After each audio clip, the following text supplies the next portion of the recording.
محترم ناظرین، ہمارا چینل حدیث آف دا ڈے ایک خالص اسلامی مذہبی چینل ہے جس میں فرقہ وارانہ اور اختلافی مسائل سے ہٹ کر سادہ اسلامی معلومات اور فقہی مسائل کو عام فہم انداز میں پیش کیا جاتا ہے۔ اگر آپ نے ابھی تک ہمارے چینل کو سبسکرائب نہیں کیا تو ویڈیو میں موجود دائیں طرف سرخ رنگ کے بٹن پر کلک کریں تاکہ آپ کو ہماری آنے والی نئی ویڈیوز کے بارے میں مکمل رہنمائی ملتی رہے۔ شکریہ۔ الحمدللہ رب العالمین والصلاة والسلام علی اشرف الانبیاء والمرسلین سیدنا و مولانا محمد وعلی آلہ وصحبہ اجمعین، اما بعد۔ قال اللہ تبارک و تعالی فی القرآن المجید والفرقان الحمید، اعوذ باللہ من الشیطان الرجیم، بسم اللہ الرحمن الرحیم۔ یا ایھا الذین آمنوا لا تبطلوا صدقاتکم بالمن والأذى کالذی ينفق مالہ رئاء الناس ولا یؤمن باللہ والیوم الآخر فمثلہ کمثل صفوان علیہ تراب فاصابہ وابل فترکہ صلدا لا یقدرون علی شیء مما کسبوا واللہ لا یہدی القوم الکافرین۔ صدق اللہ العظیم۔ ارشاد باری تعالی ہے، اے ایمان والو،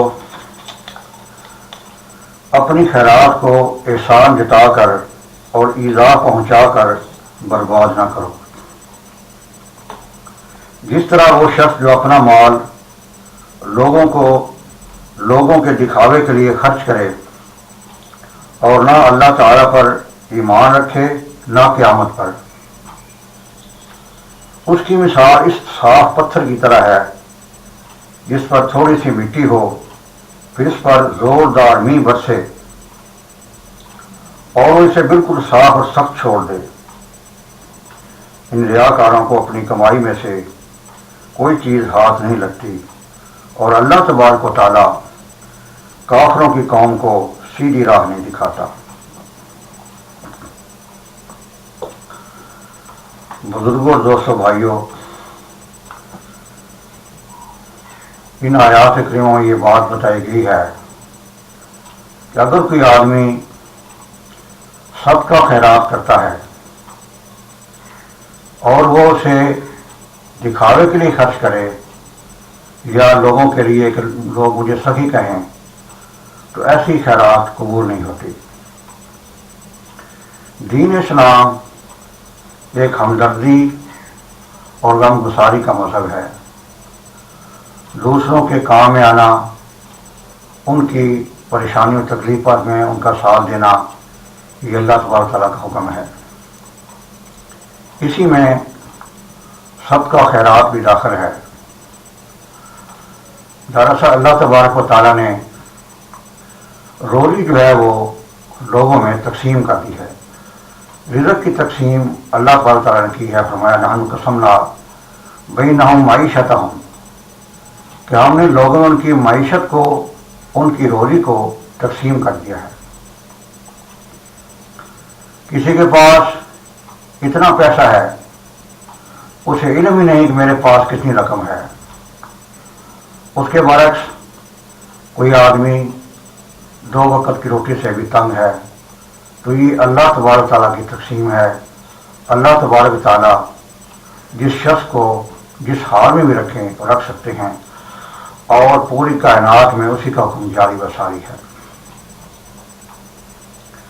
اللہ تبارک تعالیٰ کا حکم ہے کہ زکوٰۃ بھی ادا کرو، صدقہ خیرات ہے وہ الگ ہے،